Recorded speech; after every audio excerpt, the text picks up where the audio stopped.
কিছুদিন ধরে যে প্রকৃতির অবস্থা হয়েছে দেখতে পাচ্ছই আমাদের গ্রাম কি হয়েছে। কিন্তু আমরা তো মানুষ, সব জায়গায় থাকতে পারবো বা, তো কোনো সমস্যা হবে না, যেখানে সেখানে যাবো।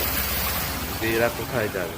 দেখতে পাচ্ছ কোথায় যাবে, কি করবে, কোথায় খাবে, কি অবস্থা এদের দেখতে পাচ্ছ। সারা দিন রাত জলের মধ্যে 24 ঘন্টা এরকম ঘুরে বেড়াচ্ছে।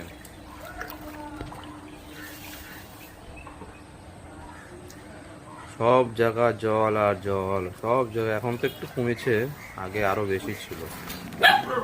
দেখো বাইরের লোক আসছে, গ্রামের না, তাই কি করছে দেখো সবাই মিলে।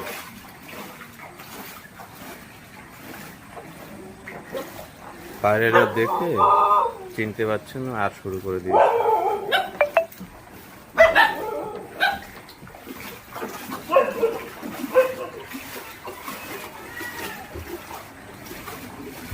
একদল বাইরের লোক কোথা থেকে আসছে জানি না, দেখো।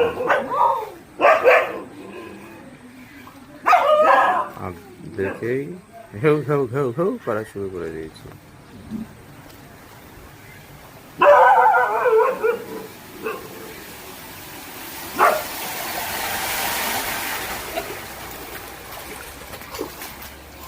এগুলোর চেনে না, জায়গার ছেলে পেলে জানি না, হয়তো পাশে কোথাও কাজের জন্য এসছে। পাড়ার লোক না তো, বেপাড়ার লোক তো। Okay bye.